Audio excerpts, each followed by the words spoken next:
Hello नमस्कार दोस्तों, आप सभी का आपके अपने चैनल जीपी इंस्पायर्ड में स्वागत है।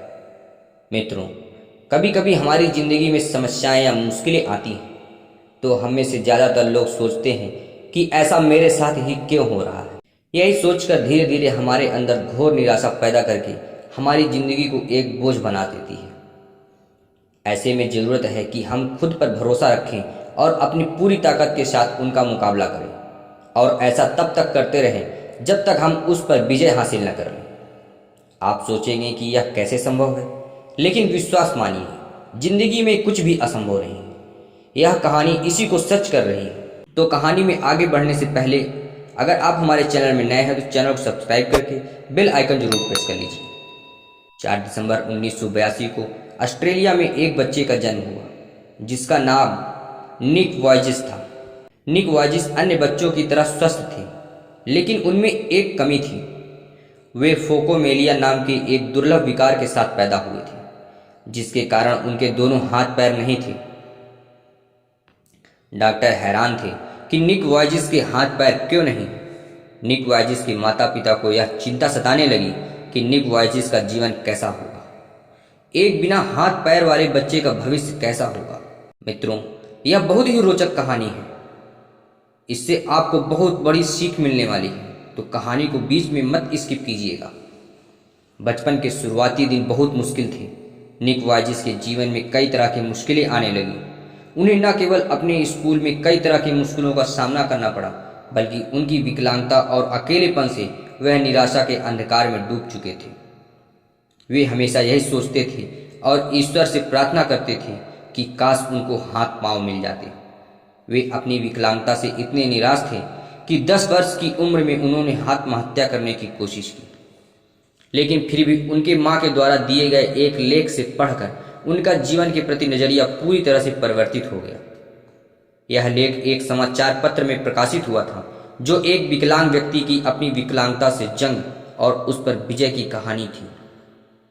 उस दिन उन्हें यह समझ आ गया कि वे अकेले नहीं हैं जो संघर्ष कर रहे हैं। निक वॉयजिस धीरे धीरे यह समझ चुके थे कि वे चाहें तो अपनी जिंदगी को समान तरीके से जी सकते हैं।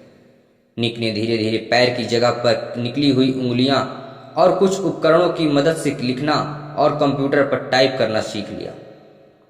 17 वर्ष की उम्र में अपने प्रार्थना समूह में व्याख्यान देना शुरू कर दिया। 21 वर्ष की उम्र में निक ने अकाउंटिंग और फाइनेंस में ग्रेजुएशन कर लिया और एक प्रेरक वक्ता के रूप में अपना करियर शुरू किया। उन्होंने एटीट्यूड इज एटीट्यूड नाम से एक अपनी कंपनी बनाई और धीरे धीरे निक वॉयजिस को दुनिया में एक ऐसे प्रेरक वक्ता के रूप में पहचाना जाने लगा जिनका खुद का जीवन अपने आप में एक चमत्कार है। उन्होंने प्रेरणा और सकारात्मकता का संदेश देने के लिए लाइफ विदाउट लिम्स नाम से गैर लाभकारी संगठन भी बनाया। 33 वर्षीय निक वॉयजिस आज न सिर्फ एक सफल प्रेरक वक्ता हैं, बल्कि वह सब करते हैं जो एक सामान्य व्यक्ति करता है।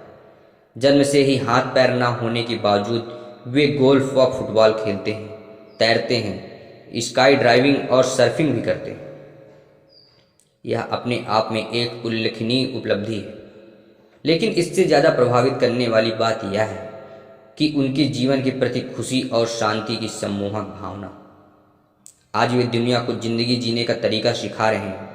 निक ने भौतिक सीमाओं में जकड़े के बजाय अपने जीवन का नियंत्रण करने की शक्ति पाली और आशा के इसी संदेश के साथ 44 से अधिक देशों की यात्रा भी की। जहां हम छोटी छोटी बातों से परेशान और हताश हो जाते हैं, वहीं निक वॉयजिस लोग हर पल यह साबित करते हैं कि असंभव कुछ भी नहीं है। प्रयास करने पर सब कुछ आसान हो जाता है। जिंदगी द्वारा दी गई हर चीज़ को खुले मन से स्वीकार करनी चाहिए, फिर चाहे वह मुश्किलें ही क्यों ना हो, बीमारियां ही क्यों ना हो। मुश्किलें ही वह सीढ़ियां हैं जिन पर चढ़कर हमें जिंदगी में कामयाबी और खुशी मिलेगी। जो हमारे पास है उसके लिए धन्यवाद कीजिए। दोस्तों, आपको इस व्यक्ति की कहानी कैसी लगी हमें कमेंट कीजिए। अच्छी लगी तो वीडियो को लाइक करके और चैनल को सब्सक्राइब करना मत भूलिए, और जाते जाते बेल आइकन प्रेस कीजिए ताकि आपको ऐसी ही ढेर सारी कहानियों की नोटिफिकेशन रोज़ाना आपको मिलती रहे। धन्यवाद।